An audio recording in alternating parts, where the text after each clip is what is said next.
your host, Michelle. Joining us today is a remarkable guest, Tyler Wittkofsky, president and publisher of Tea with Coffee Media. Hailing from the southern coast of North Carolina, Tyler is an award-winning marketing professional, multi-genre author, and podcaster. Tyler's literary journey began with poetry as a means to cope with mental health struggles. His debut novel, Not Alone, and romance novel, The Seeds of Love, reflect his dedication to addressing mental health issues. Tyler, co-host of Porch Parley and Cook the Books podcast, shares insightful discussions on societal trends and writing. Let's explore Tyler's diverse creations and mental health advocacy. And I also want to know what inspires him. So let's bring him on. Hello. Hey, Michelle. How are you? I am doing great. Living the dream, traveling across the United States and enjoying it with my wife and 3 dogs. Isn't that wonderful that we have technology so that you can do that, travel around the world and work remotely? I absolutely love that. I need to go back and be young again so I can fulfill the dream of traveling as well. So before we get started, I want to ask you, Tyler, to come up with 5 words because you are very deep and you're an author. And I know that, you think really deeply, so we can really get into how Tyler thinks. So give me 5 words that describes who you are. All right.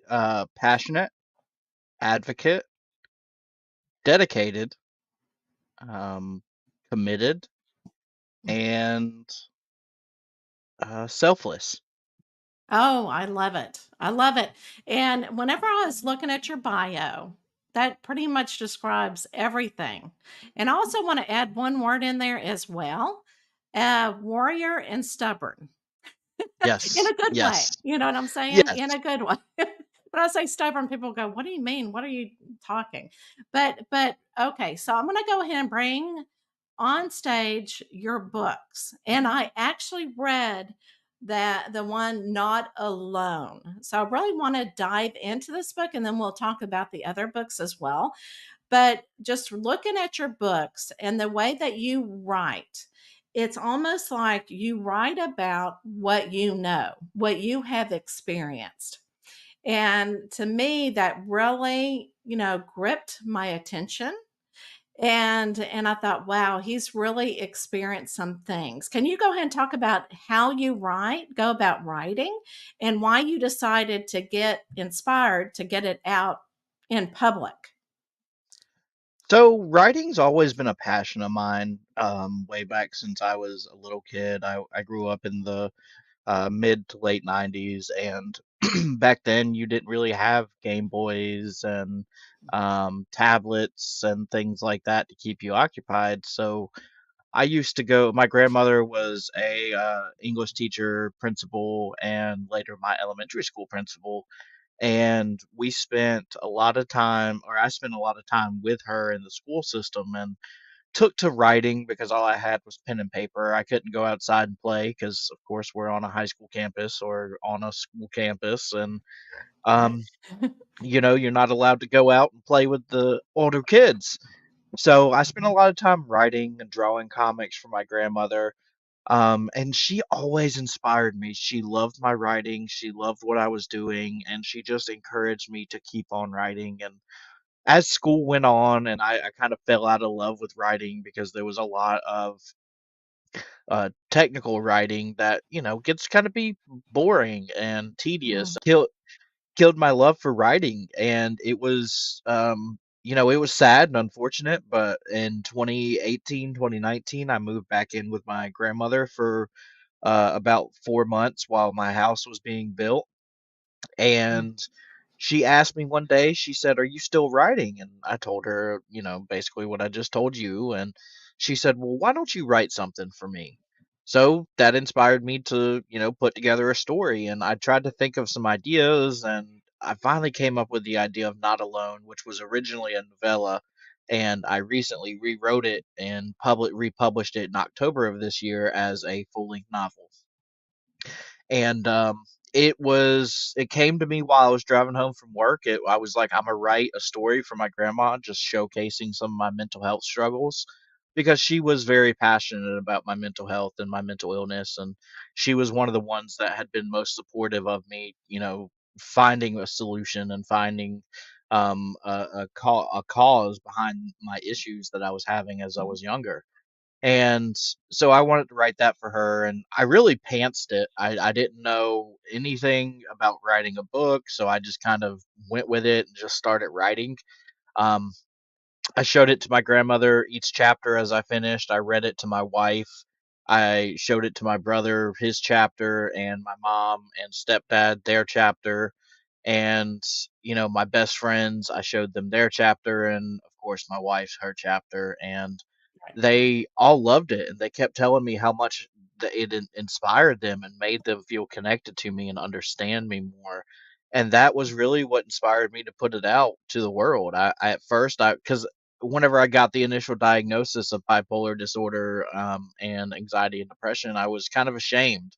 There's such a stigma around bipolar, and I was, like, am I going crazy? Am I gonna be able to function in life? And so I decided to publish it and let the world know and raise advocacy to show people that you could still be successful, that you could still accomplish things. I was winning awards every single year for 6 years Yeah. straight, despite my bipolar disorder. And, it was that's what I wanted to show people, was that success was capable and that you could be happy despite your mental illness. Absolutely, and that's exactly what I got from the book. Now, the one with the deer, is this the first one or the rewrite? That's the rewrite. Okay, okay, good. Because I read that one because I noticed that there's Yes. another book with a man's face on there, and Yes, that's I that's the original novella. okay, okay. So, and I wanna talk to you about the deer, and I know that, when I talk to authors about their books, about what I've read, I know you don't wanna do any spoilers along the way, so if I do anything, I'll say, let's not talk about that." But I Okay. love the deer, the symbol of the deer, and it, of course, is in the book with the blue eyes, right? Right. And so, can you tell everybody? I know, but I want to know your perspective as well. What does the deer symbolize? So the deer symbolizes a couple different things. The most obvious thing, is there is also a man in black, and the man in black Mhm. represents the main character Henry's demons, and the deer represents his, light side. It's basically a battle of light versus dark. For me Mhm. personally, the reason I included the deer as the symbol of hope for Henry was because my great grandfather, who they called Pee Wee, he was big into hunting, and Yes. my grandfather taught me to hunt. And just their both of their favorite colors was a very vibrant Carolina blue. And whenever I was Mhm. writing the first scene and had the deer in it, I was like, what would be really cool is if it had blue eyes, because that would make it stand out and make it seem Right. more peaceful. And so I kind of dedicated it. Originally started as a dedication to my great grandfather, Pee Wee, and before he passed away, or after he passed away, it was whenever I killed my first deer. And Mhm. I remember that day praying to him, not a god or a deity. I prayed to my great grandfather and said, please help me get my first deer today. And it was the biggest deer I ever tagged, still to this day. And Wow. it is mounted in my grandfather's uh, building man cave. He unfortunately passed away in April of Mhm. 2023. So whenever I rewrote Not Alone, I dedicated that one to him. And to me, the blue eyes were yet another symbol of another grandfather in my life, and also Henry's life, because there Yeah. is I do letters from characters in my newsletter, and one of the newsletters was recently Henry's letter to his his late grandfather. So Oh, it was wow. kind of emotional for me to write because it was like I was writing it to my grandfather because he calls his Mhm. grandfather the same thing I called mine, Grandy. Oh, wow. Oh, and it just fascinates me on when writers, when they come up with ideas in their book, it really, I mean, it's a creative process that is so interesting to me. And that's why I love interviewing authors because I get to see that inspiration, that creativity. Now, Mhm. you said that it was based upon true life events. So were you more, I mean, were you Henry whenever you wrote this book? Is that what you experienced whenever you found out you had bipolar? Yeah, yeah, the story it is fictionalized some, but Mhm, most of the events are based on true events, things that actually happened to me in my life. And it tells my story from start to beginning, and I want it, like I said, I want it to be able to fictionalize it at first to make it a little bit different so that maybe people wouldn't put it together that it was me. And then the more I started to write it, the more I was like, I want people to know this is me. I want to tell my story. I want to tell the story of survival and hope and resilience. absolutely. And what I really loved about Henry is that even though he was battling so much, he had so much support around him. He had so much love, and that showed in the book, and I think you did a great job bringing the characters and their personalities because they were completely different type of relationships that you brought Hmm. out. Like grandparents and parent and, girlfriend and wife and so forth. And that but even though they were different and friends as well. So if they're different relationships, they were still supporting Henry. Right. And I absolutely, there were so many different pieces that were happening in this book, and you got to just see him grow into the person that he needed to be at the very end. So Yeah. what are you hoping that somebody that has been diagnosed with bipolar, what do you want them to know? What is your message to them? My message is simple. You don't have to do this alone, and you Mhm, do have the tools to be successful. And I know there's people out there who don't have the friends and the family that I have, and that's why I open up my DMs on all of my social media accounts to anybody who wants to come to me just to talk.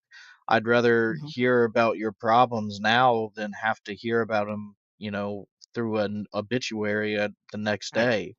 And if anybody needs anybody to talk to, please find me, seek me out on social media and shoot me a DM and let's talk. I will listen to your problems. We can strike up a friendship. And I've always been passionate about helping other people and wanting to see other people succeed. And that's just part of my goal.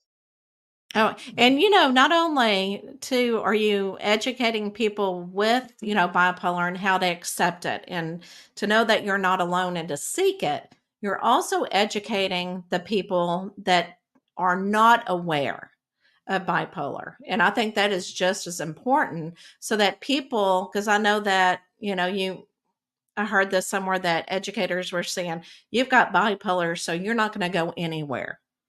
And you know what? Yes. That's your stubborn streak. You came out and said, "By God, I'm gonna make myself something out of myself," and you did. So good Yes. for you. So let's go ahead and read Yeah. about your other books, and then I want to talk about your business and also your podcast.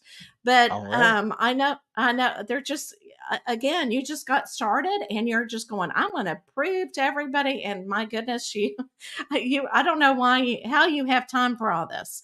So let's go ahead and just go from left to right, and just explain a summary of the book and why you wrote it, but Yeah. potent. And really, this is really interesting. I love this cover. I mean, you do such a fantastic job with your images. So, what is this book about? So Potent is a modern day retelling of A Midsummer Night's Dream by William Shakespeare. It takes Titania and Oberon and puts them in the modern world. They've been separated for quite some time, and they've been living in the mortal world. Oberon actually has schizophrenia in this book, so I really wanted to include mental illness. I include mental illness in all of my books, so it's a big Yeah. theme. Um, there's actually a reference to a not alone character in Potent. There's a reference to all of my to Not Alone in all of my books. So fun fact. But Yeah. Potent was a story. Basically, this evil queen is trying to take over the world by creating this perfume that makes everybody fall in love with everybody. So it's just one big mess where people are falling in love with somebody that's not their spouse or not their girlfriend or not their boyfriend, and it turns into a mess. So Oberon and Titania have to go out and find a cure for this spell, this perfume, and be able to change the world. And while they're doing that, maybe they'll spark up their relationship again, even though Titania's in a relationship and Oberon has been trying to win her back for a couple hundred years. Wow. That has a lot of themes into it. Okay, how about coffee, alcohol, and heartbreak? That is my poetry collection. I wrote that between 2012 and 2016 and published it in Hmm. 2020.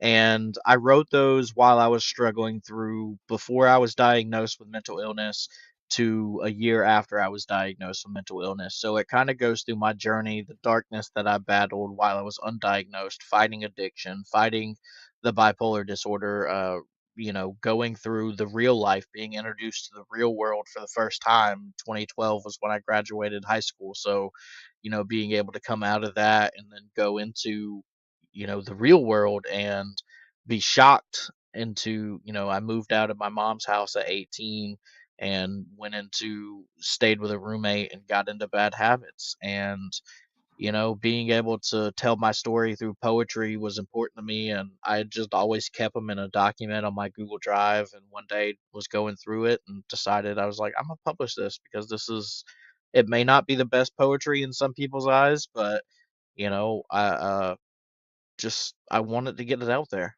Yeah. Oh, absolutely. Absolutely. How about the seeds of love?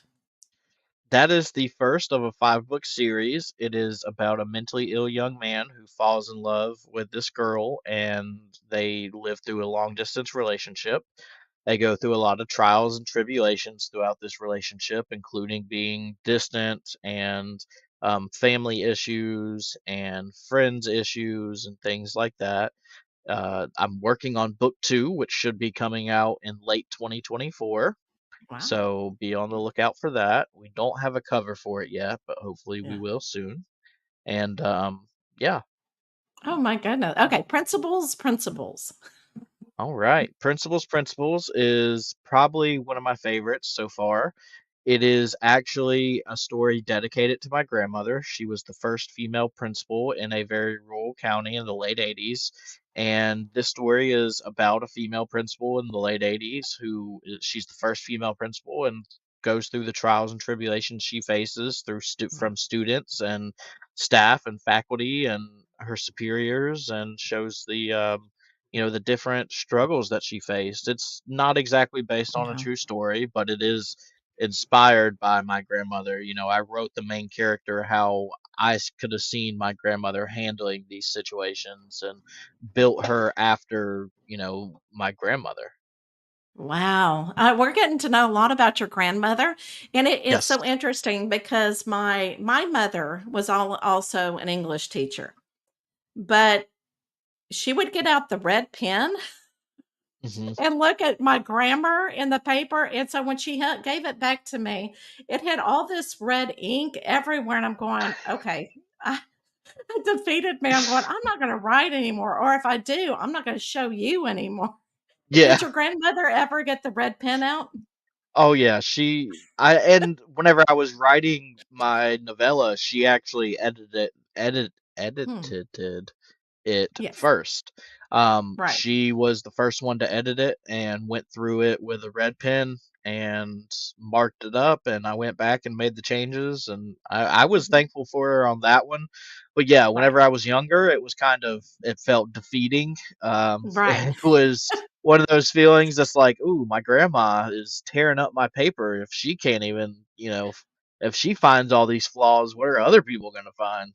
Right. But you know what? And I think this is, I think God has given us talents. Okay. Mine is not editing, it is not grammar. I can write a story.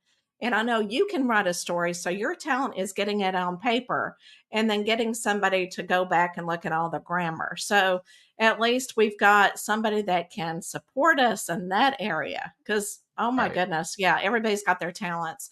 And just to think that your grandmother was a principal back then, because I was in education and I know how difficulty being in education can be, regardless, of everything else going on, and being a woman back then. So, I understand that completely, and I really love that you were able to see that perspective from your grandmother to say, you know what, Yes. she was a warrior alone, herself as well. All right, let's talk about your tea with coffee media.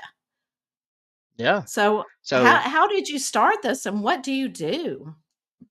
So Tea with Coffee Media was a brainchild of mine and a few friends, and we decided we wanted to start a publishing company and help other people publish their books.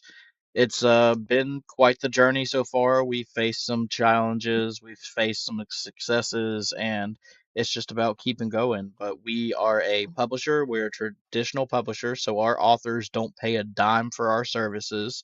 But we also do offer our services to those who want to go the self-publishing route so that they can Yeah. get professional editing and professional cover designs and formatting and things of that sort. So we really are trying to help as many authors out there as possible, whether they're our authors or supporting other authors.